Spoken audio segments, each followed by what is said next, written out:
Welcome to the National Cowgirl Museum and Hall of Fame. I'm Diana Vella. I'm the Associate Executive Director, and I am thrilled you are all here, particularly for this particular program. Before we start, I want to acknowledge some folks who have helped make, the exhibition a success and all of our programs. And first on that list would be our Viva la Vaquera committee. And so if those, they're in a group right here, which is very nice. So we have got Dr. O'Donnell and Estella. I cannot believe I'm blanking on your last name. Thank you. And then Cassie Lopez. So that's our Viva la Vaquera committee. Thank you very much for everything that you do. Thank you. And then we also have someone who worked in the background, and this is one of those people who doesn't usually get much appreciation because what they do is not seen by the public, and that's our translator who we used for the exhibition, and that is Anna Bro. And if you could stand up. So thank you. Okay, so my very first inquiry about doing this project was to Amber, and that was in October of 2022, and I had to look in my emails to see when I first contacted you. That was 3 months before I even reached out to the photographer. She was the first person that I contacted. And so since that time, she has joined our Viva la Vaquera committee.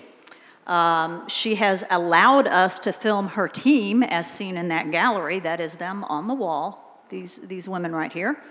She has helped us properly display tack. She has starched a petticoat for us. She has loaned us dresses. She has reviewed copy. She brought her mom to a meeting. And she and her team were the 2023 United States Escaramuza Champions.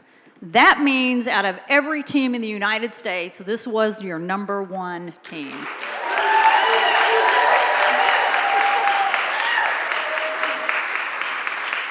And they're in our backyard, y'all. They are in Midlothian, and I think everybody needs to know that. They do this not for money, for those of you who are new to this. And as you will hear tonight, and I referenced earlier, they hold raffles among many things to raise the funds to participate in their sport. So as contrasted with US Rodeo, there is no $1 million or 6-figure sponsorship. But you know, they do it out of passion and community and culture and family. And sport, and I know they'll talk about that tonight. But we could have no better spokesperson and people to talk about the experience of what it's like. So we are very honored to have Amber Alcala. I can't tell you how many times we practice this. Alcala, and Tierra Azteca. Thank you.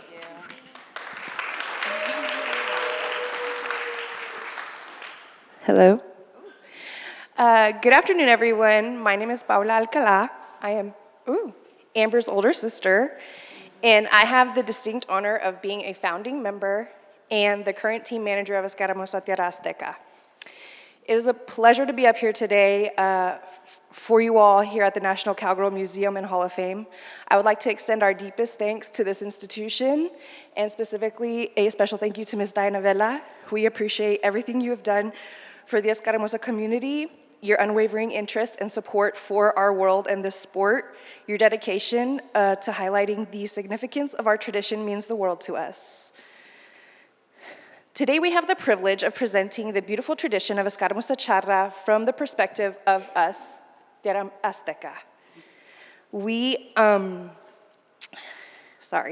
This presentation is more than just an explanation of what Escaramuza charra is. It's who we are, Escaramuza Tierra Azteca, and our experiences, our dedication, what we've been through, our achievements, and how our pride and community is for this tradition.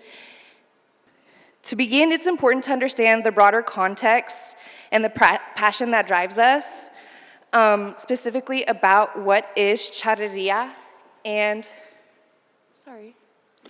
what is charreria and what is our particular role in that sport. So charreria is the national sport of Mexico, and we are the only female sport, or only female event in the sport, and we are often described as ballet a caballo, which translates to ballet on horseback. It is a mesmerizing display of synchronization with teams of 8 women performing intricate patterns at high speed, all while riding side saddle in traditional revolutionary dresses and sombreros. The importance of escaramuza charra in Mexican culture cannot be overstated. It is a powerful symbol of strength, grace, and the enduring spirit of Mexican women. Through escaramuza, we honor our heritage, our ancestors, and the values that have been passed down through generations. It is both a sport and an art form, embodying the resilience, skill, and pride of Mexican women. As we continue with this presentation, I invite you to see escaramuza charra through our eyes, the eyes of Tierra Azteca. We will not only share with you just the technicalities of the sport, but the heart and soul of what it means to be an escaramuza to us. We hope to give you a deeper understanding of the passion and discipline that it takes and the cultural pride and drive that we all embody as we mount our horses and we take to the arena every time.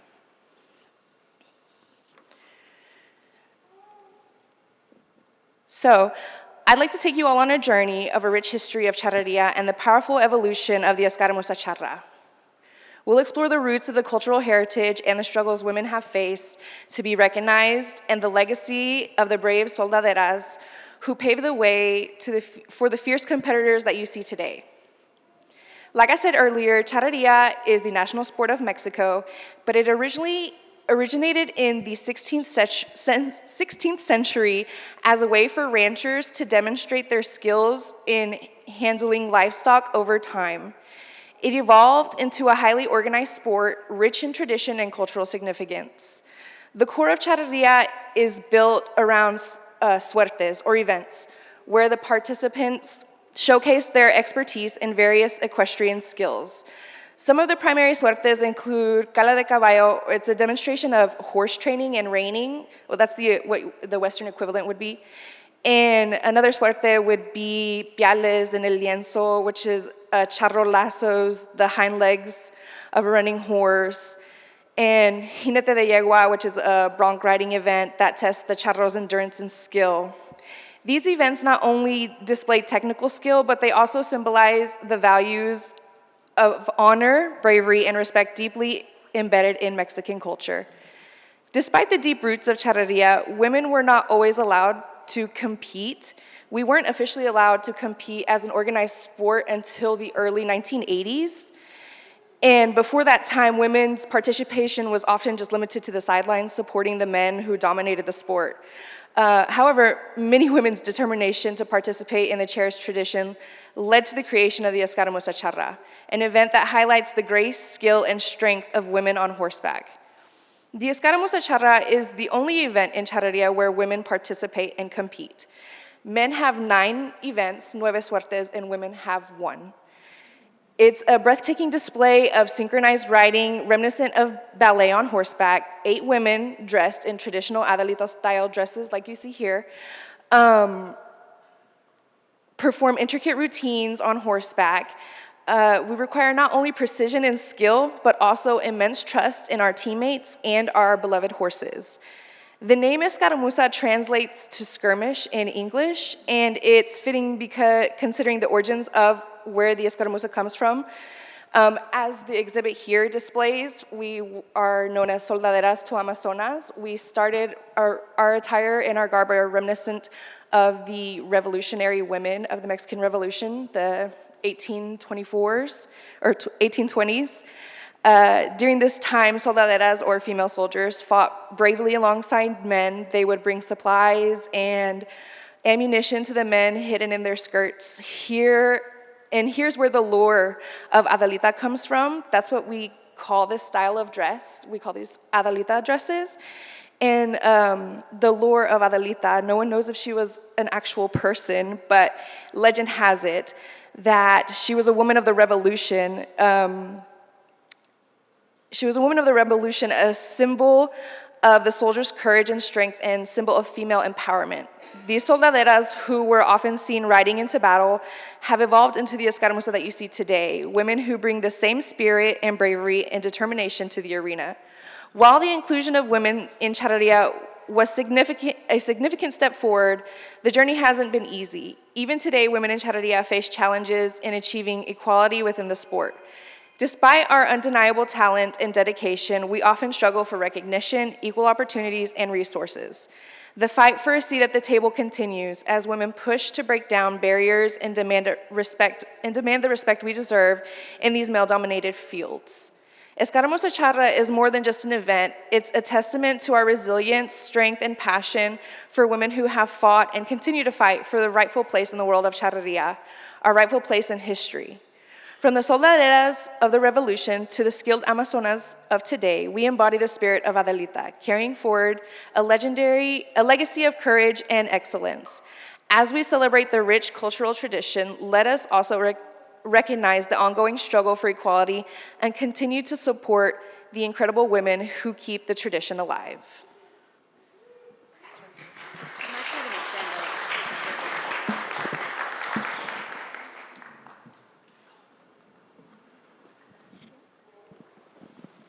So I'm going to stand up because I have to get to the pictures for y'all. But my name is Karina Martinez, and I am a current and founding member of Tierra Azteca. And I'm not related to the Alcalas, but we're like family now, so. Okay, so we're going to start out with our routine. A base routine is worth 304 points.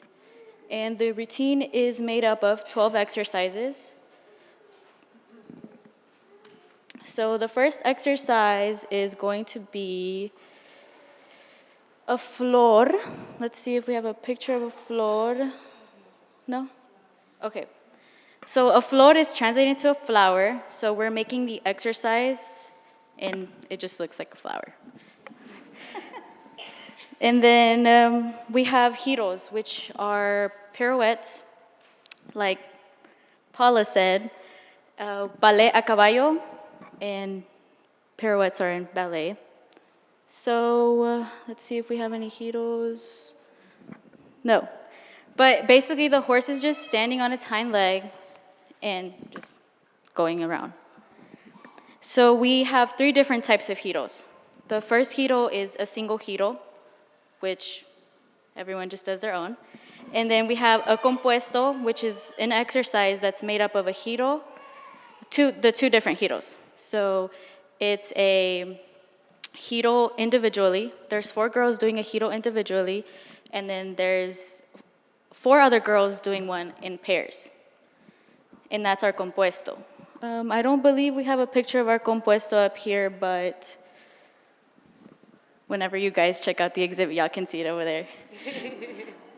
And then we have a combinado, which is a cross. We're crossing in between each other, and then we're doing a giro. You could either do the giro before or the giro after, but it consists of a cruce, a cross, and a giro.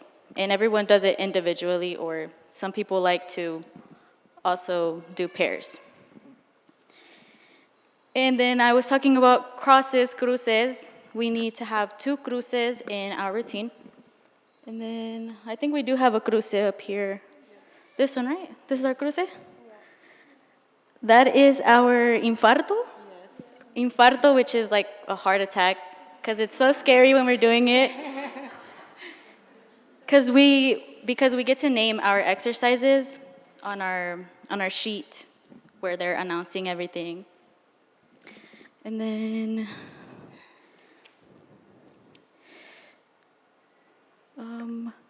our most famous exercise, our fan favorite, our abanico, recogedor de aplausos.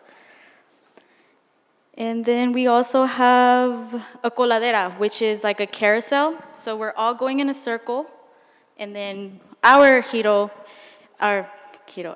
coladera is like a waterfall. So we have all 8 of us are in a circle going around each other, and then 4 of us go in, and then we come out. So it just, I guess, yeah, a waterfall. It looks like we're coming out. And that's basically about the base. And how we get judged, how we get scored, is basically on perfection. So we practice our routine. Everyone has their own routine. And it's set up, like I said, on a base of 304 points. It can't be more than 304 points. And there's also additionals that we can get, which is our slide stop, our puntas. On puntas, we can get additionals on, well, we get additionals on our horse running straight. Our horse stopping where we do our routine, our event is called a lienzo. And the lienzo has a manga, which is where we come in at. And you have to stop your horse whenever you're first gonna go in to do your punta. And that's an extra point as well. When you get into the anillo, which is the circle part of our lienzo, if you stop inside the square where we are gonna slide, that's an extra point as well. Pulling your horse with one hand is also an extra point. And then saludando, which is saluting, it's an extra point as well. And so adding all those points, your routine can get up to 344 points. And your slide as well. You can get extra points on your slide. If your horse slides and it doesn't pick up its foot at all, you can get, I believe it's 3 extra points. If it picks it up twice, it's only 2 extra points. If it picks it up once, it's 1 extra point. And 3 times it's 1 extra point, and if it picks it up 4 times, you just get the points of whatever distance you had. And like I said, it goes up to 344 points. We also get scored on our attire, what we are wearing. So if we aren't wearing all the same dress, the same colored boots, if we're not all wearing spurs, we're gonna get points taken off. So, and our hats as well. Our hats have to have little pins, and they all have to look the same. We can't have logos or anything that's sponsoring us on our hats, on our dresses, on anything. And is it the next one is the saddles, right? Yeah. So on our arreos, which is our breast collars, our reins, our bits, everything has to be the same. And we need to have sticks as well. Those sticks have to be made out of actual wood, like real trees. They're coming off of real trees. And everyone's saddle has to be the same as well. If someone's saddle is going to have a design on it, everyone's saddle has to have a design on it.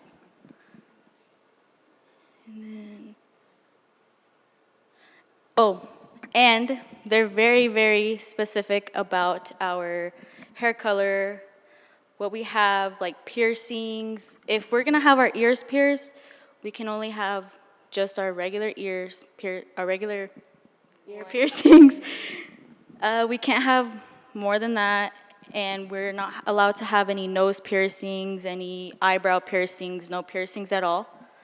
Tattoos are prohibited as well, so we have to cover them up with Band-Aids, if we have any.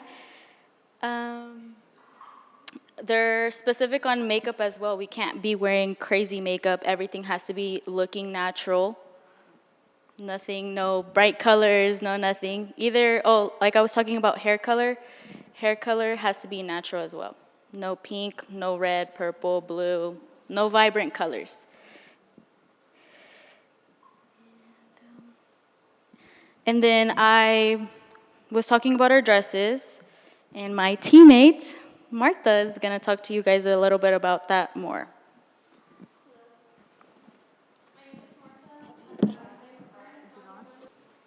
Hello? Okay. Okay, my name is Marta Alcala. I'm a current and founding member of Tierra Azteca. We'll be covering more of our attire, its purpose and meaning, and some of the beginning of it.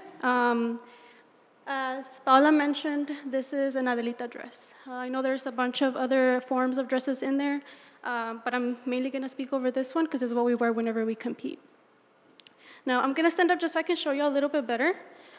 Since I do want to start from the beginning would be like 1910 during the Mexican Revolution.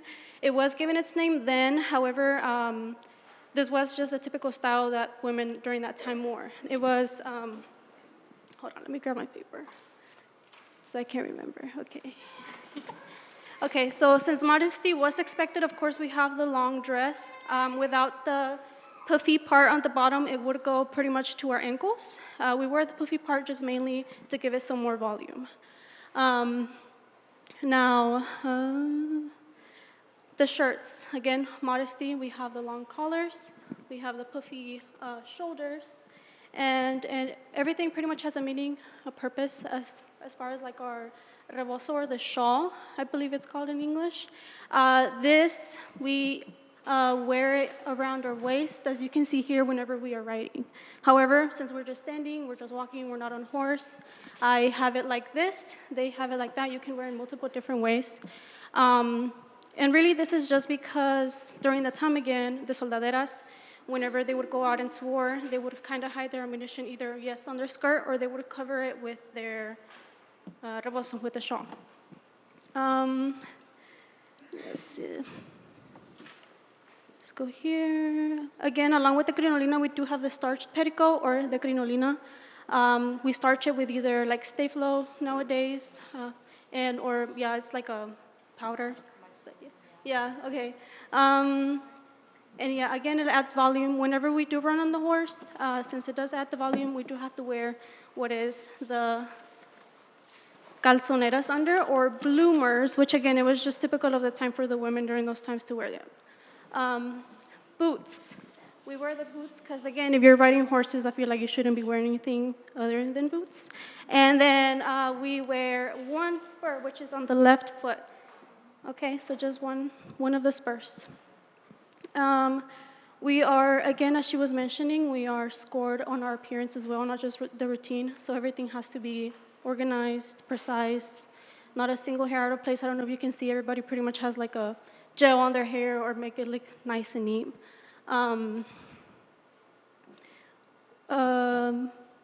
We accessorize ourselves with the moño.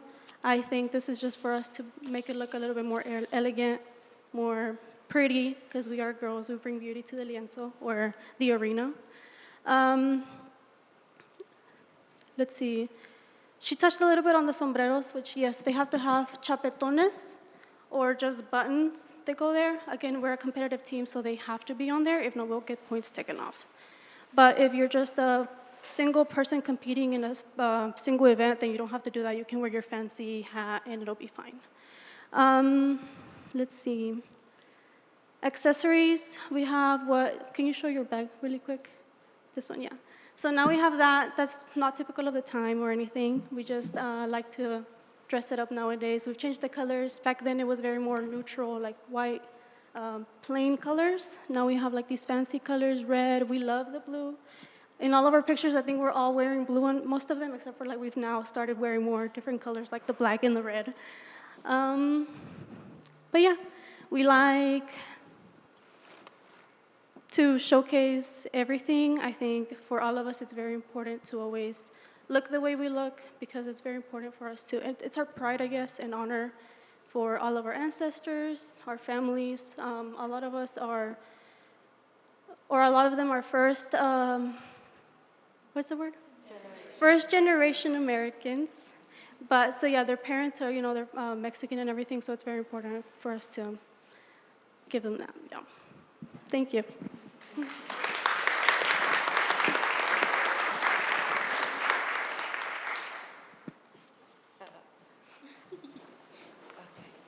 Hello? Okay.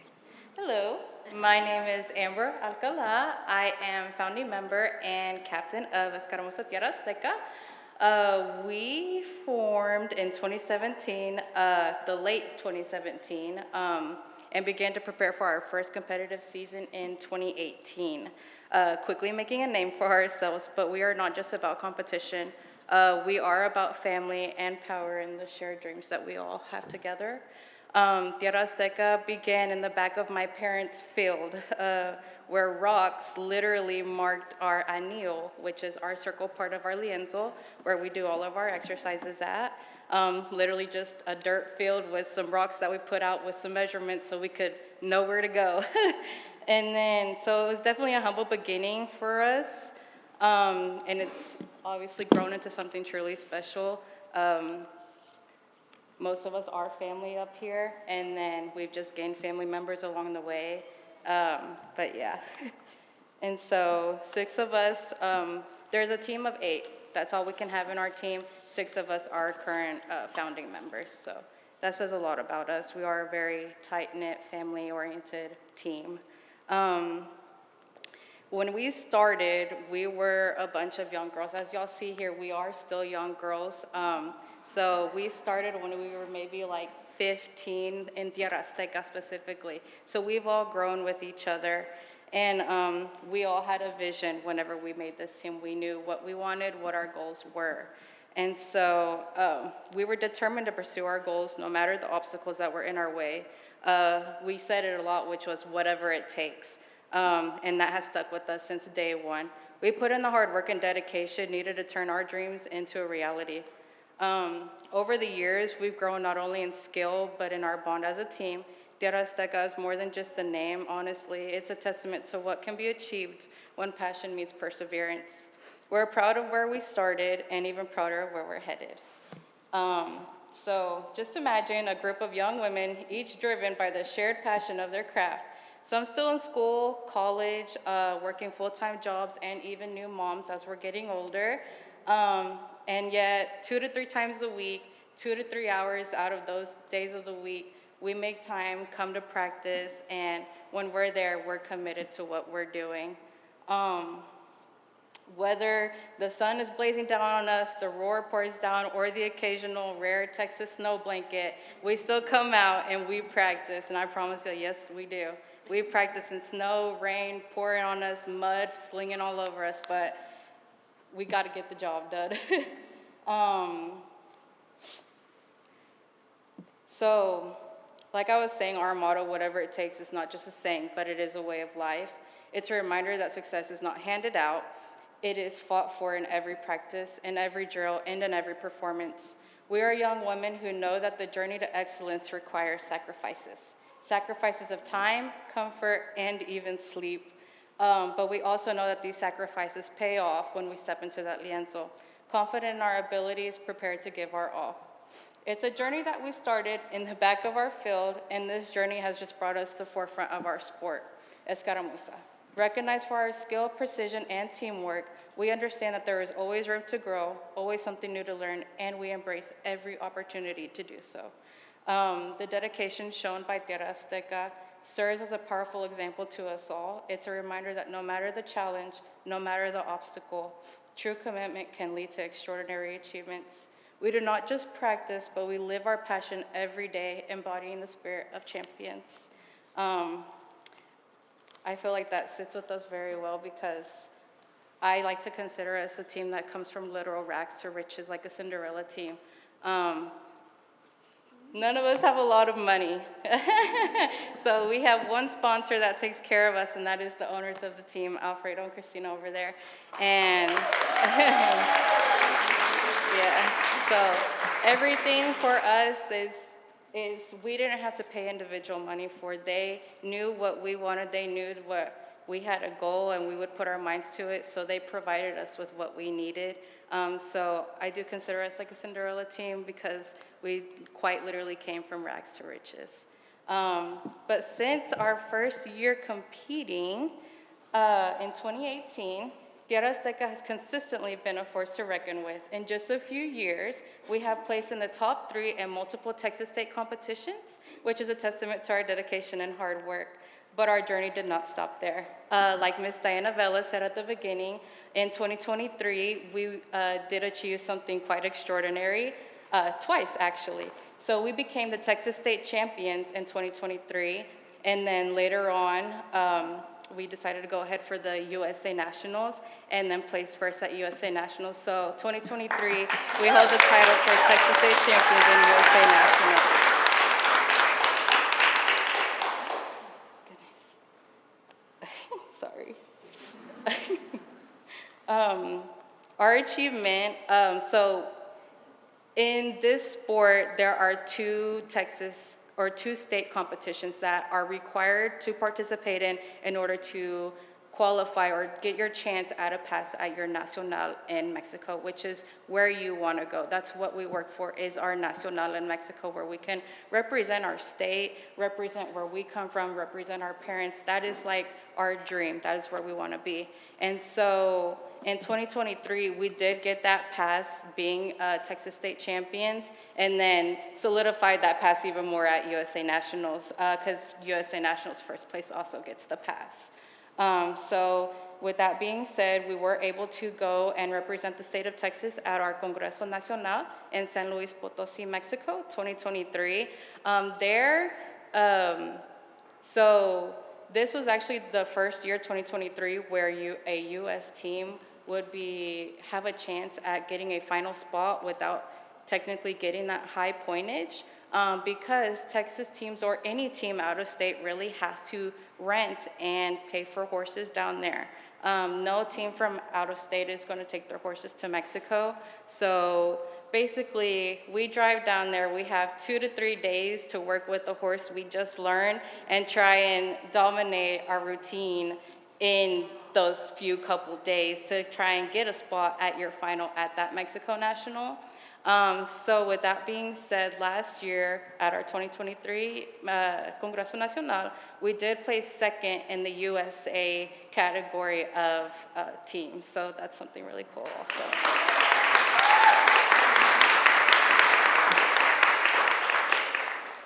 So with that being said, that is at the very end of our year. So we went on to 2024. Our nationals are at December, November. So from there, we went on to our 2024 year competing season.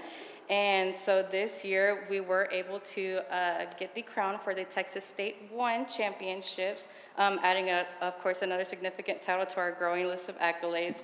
Along the way, we have also secured multiple championship titles in local tournaments, both here and across the state of Texas, further establishing our reputation as a team that consistently delivers excellence.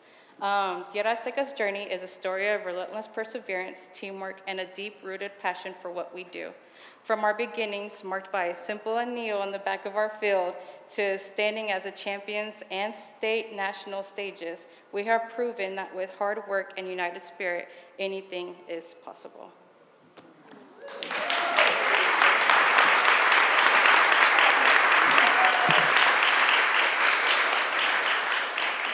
So we're going to have a few testimonials here outside of the technicalities of the Escaramuza, and we're going to talk a little bit about our personal journeys and our pride and how we feel about that. So I'll go ahead and start.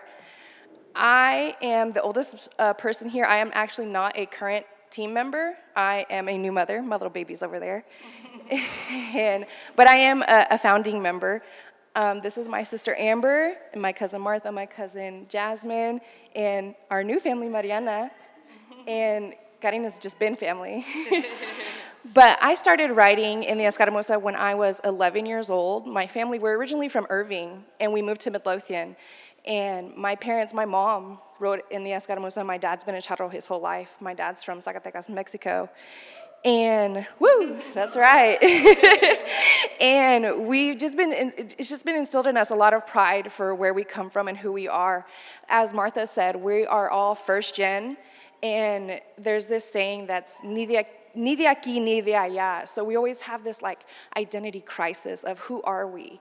And at least for me personally, like who are we? Where do I belong in this society as a Mexican American?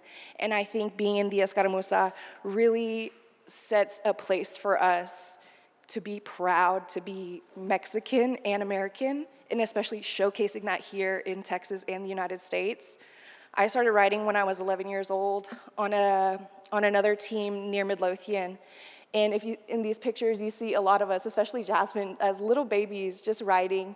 And then in 2017, my mom and my sister came up with a great idea. They're like, we're gonna have our own team. And at that time, I was in college at TWU. I had just moved in with my husband, and they were like, we need you to come ride. And I was like, let's go. So I started riding. We ride 2 days a week, like Amber said. We practice 2 days a week. So I was living in Denton, going to TWU, working full time, and then traveling to Midlothian 2 times a week. So that's an hour drive, an hour back, practicing for 3 hours a night. And like Amber said, that's just the dedication and pride that we have. And there's nothing that I would rather do. Being in this is, you're just so proud of where you come from, and being able to represent that in such an elegant and beautiful way. There's nothing. Like I said, I currently am just the team manager because I am a new mother, but one day, of course, I will definitely be back on that horse. I hope to introduce my son to the sport. Not me getting emotional. But it is just something that we're all so proud of, and especially from our parents, all of our parents came from, like Amber said, not just our team story, but our familial story. We are a rags to riches. Our parents came here with nothing. We are the quintessential immigrant stories. Our parents came here with nothing, and they gave us everything. So this is our way of saying thank you to them.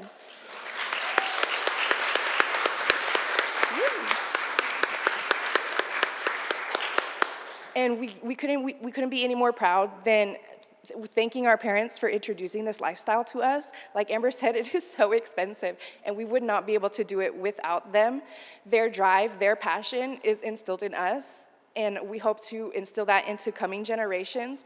I'm not the only mother on the team. We have 3 mothers on the team. We're all new mothers, and we hope to just continue to put this into our children for generations to come.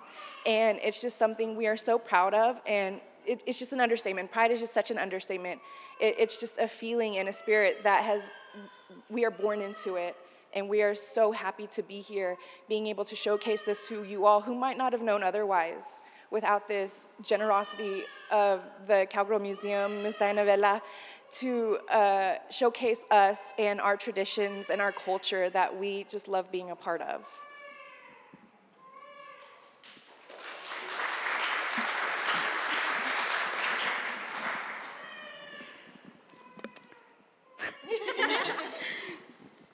So I've been riding since I can even remember, but I do remember whenever I first saw an Escaramuza team, and I was about 8 years old, and I told my dad that I wanted to be one of those, but he's like, you're still too little.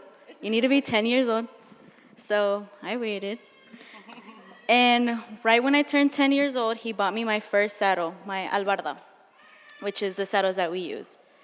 And he's like, okay, we're gonna go look for a team. And I ended up joining a little girl team in Fort Worth. And I rode with them for a little bit, and we ended up getting out. The team ended. And then I waited about a year or so, and then they called us and they were like, oh, there's a team opening up. And that was my first team. Then that team ended as well. And I finally got into a team. It was called Flor de Agave, and that's where I started my competing in actual federation, Mexican federation, for our state competitions. And I started there, and then that's where I met Amber. And this was around 2015? 2016. And we rode our competition, and then we left that team again. And then that's when I joined Tierra, Azteca. And she's been here ever since. And I've been ever since. And my journey with Tierra Azteca has been amazing. I love the Alcalá family. They took me in as their own. Cristina and Alfredo, muchas gracias. Los aprecio mucho. um, and I feel like I have learned a lot and grown a lot with them. They are very knowledgeable on escaramuza, and they've taught me a lot of things, not only about escaramuza, but about, well, Christina, and about being a woman as well. It's not just you learning how to be an escaramuza, but like I said, growing up, because I did grow up with them. And that's a little bit about me in Tierra Azteca. I am proud to be an escaramuza. I can show my tradition and tell you guys about it. Being here is very exciting for me.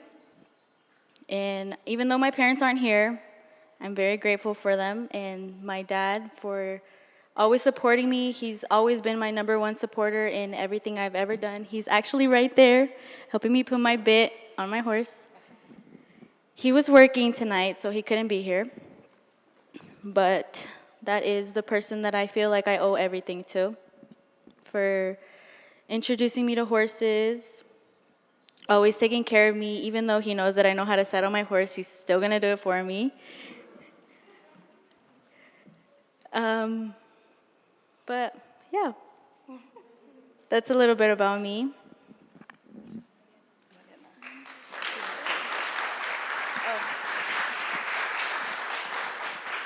Hi, I'm Mariana Chaides, and I'm a current member of Escaramuza Tierra Azteca. I've been on the team for 2 years. I spent my childhood around horses, but I barely began riding horses a year before joining the team. Before I officially became a member, I would have one-on-one sessions with Amber, the captain, to get myself used to riding side saddle and to learn all the exercises of Escaramuza and the routine.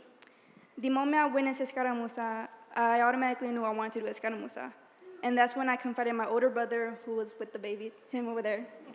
Without him, I wouldn't be able to do this. He's the one that introduced me to basically everyone on the team, who became my second family.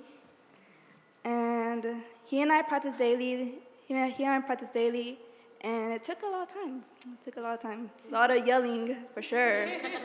But although it took some time to become an official member, once I did, I felt head over heels for the sport. I absolutely loved it, and I felt a deep connection to my culture and heritage.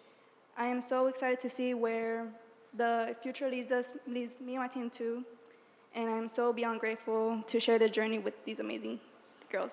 I love them. Thank you.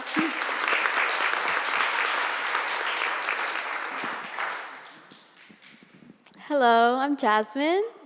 I am a current member of Tierra Azteca, and I would say I'm a founding member, but I was still like really little, but I was in the background. Just saying. Because, I'm a part of the Alcalá family, and so I've always been around horses ever since like I was little. Like, we were literally at a rodeo whenever my mom was going to give birth to me. So, I'm pretty sure like in the Pride and Tradition one, you saw me and my little brother. Literally every single day, like after school, we would go ride our ponies. Like without saddle, with saddle. I've always... Yes. Yes. So my mom was in Escaramuza also. So I was always with her. She never failed to put me in a escaramuza dress also and ride in the parade with her, just so I can feel included because I was too little to ride or just be in the competition, because it really does take a lot of learning and like just a lot of, what's the word? Dedication. Dedication. Once I turned like 6 years old, so I was riding ponies since I was 3, and whenever I was 6 years old, my tia, or my aunt Christina, yes, her, they have a little old lady. She was really sweet, so that gave me like courage to ride more bigger horses, and like like, we don't have a lot of money, so I would borrow one of my cousin's albardas or saddles, and I was like literally standing in the saddle. But I was dedicated to learn because I really just in love with the escaramuza, or so you would say. Um, what else? Sorry, guys. I'm gonna read from here because. So, um,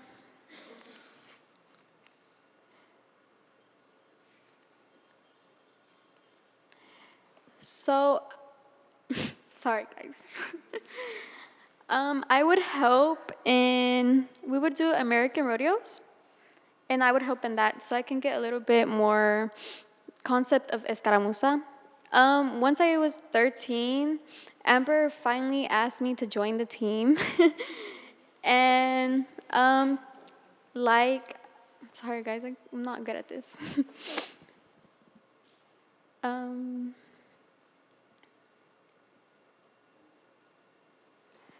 so, okay, I'm not good at this at all.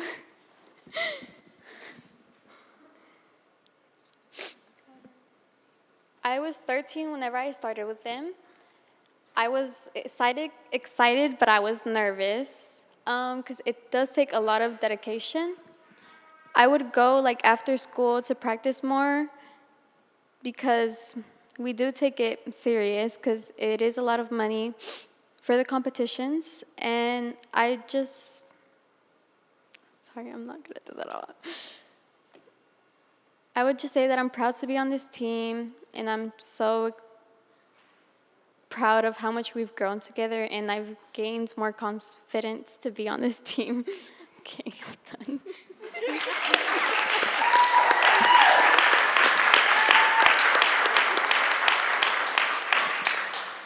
Hello again. If you remember, my name is Marta Alcala. Yeah, that's me. So I was born in Mexico. I grew up the first 6, 7 years of my life over there, and I first became aware of escaramuza actually whenever my cousin Amber and Sissy went to their Congreso Nacional in Zacatecas, which is where we were from. In 2008, yes. So whenever they went over there, I don't remember much of my life in Mexico, but I do remember going there and seeing them. And ever since that happened, I remember just kind of thinking like, I just thought they were so cool. I kind of looked up to them and I was like, oh, like I want to do that, like I want to do that so bad. But I mean, I didn't have horses, so it was just kind of like I would watch them, I would look up to them, and I loved what they did. And then finally, again, yes, mi tío Alfredo and my uncle Alfredo and Cristina, they're the ones that whatever horse I want, or not whatever horse I want, but if I ever need a horse, there's a horse. To this point, whatever horse, there's a horse there. So then whenever my cousin Sissy, we were riding in another team called Guadalupana, she was going off to college, and so they were like, well, you can have a spot if you're good enough, pretty much, right? So then I worked my butt off. I was trying so hard. I got her horse, which was such a big help. She is the same one that Jasmine learned to ride on. I got on that horse, great horse, and I did it. I think I did pretty good, if I say so myself. I might have not, but I think I did. And then from there, again, yeah, we went from team to team. And then finally in 2017, I don't know why we didn't do it sooner, but we finally decided to make our own team since we technically already made up half of the team by ourselves. So yeah, we finally decided to do that. And then it brought us to what Amber was talking about, all of our accomplishments. I'm proud of how much we've grown. Me, since I started riding in, I think it was 2012 or 2013, it was always like the goal to go to Mexico, but things happened, and finally in 2023 we were able to go to Nacional, which was the first time that my dad was able to see me ride side saddle. And I'm gonna get emotional, so let me make it quick. He was finally able to see me, which was amazing for me, and I just want to thank again mi tío. Oh my gosh.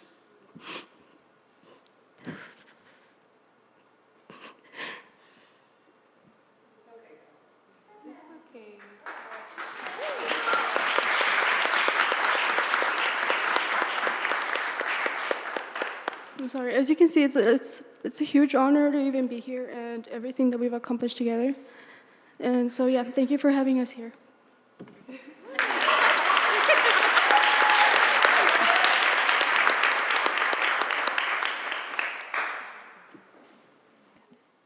So we have lots of goals for our team.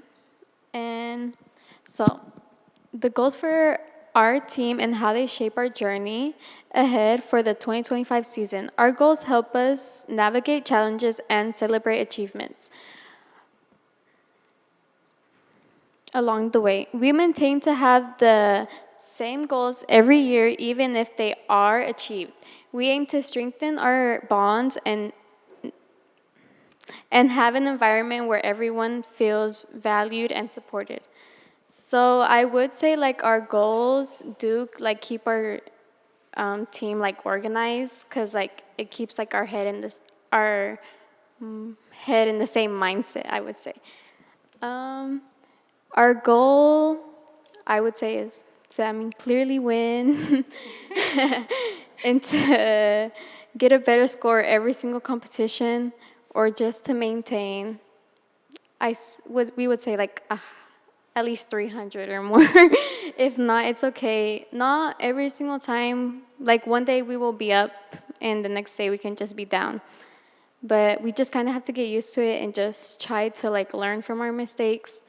Like I would say, once we have a competition, we always do end up having a meeting, and we would go over our videos to like go through every single one's mistakes, because like we are based off perfection. And yeah.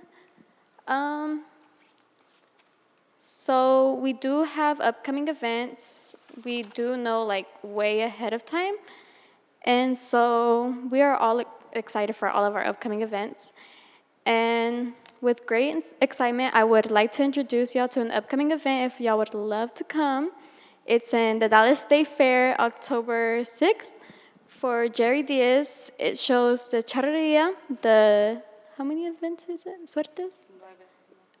How many? Oh, 9 events, and then of course us with our one. And so yeah, if y'all would like to come, thank you very much.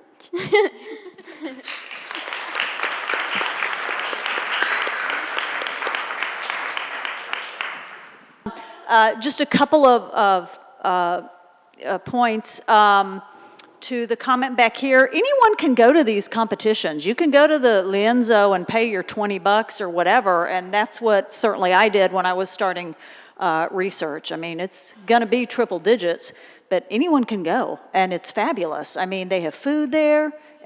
Yes, anyone can go. Y'all can go. Absolutely. I mean, you just have to figure out where they are. Cassie would... Or Mexico and La Sangre, which is in the stockyards, and Cassie produces that rodeo. Yeah, and where I saw them, it was something like 7 or 8 teams competing. It was nothing but Escaramuza, and that was it anyway. So any of you can go. It's kind of hard to find out where they are, but I bet Amber can hook you up. The other thing I wanted to tell you is. Y'all, they came out here tonight. This was not a paid gig. This entire team not only showed up tonight for us, but they've done nothing but give more time back to the museum from what we have asked, including that film in there is them that me and Colton and his wife went out to film, and it was like 2 degrees. It was so cold, and it was just us. I mean, I had hand warmers on. It was so bad. And they were, wearing what you see here, no capes, no nothing. But they gave their time to film that, and that is one of the team dresses on the left. I think that might be Amber's dress.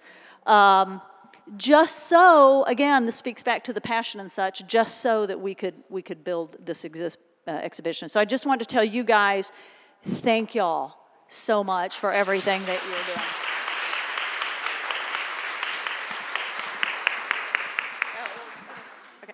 All right, just real fast, just wanted to thank y'all so much for coming. Thank you, Tierra Azteca, for coming.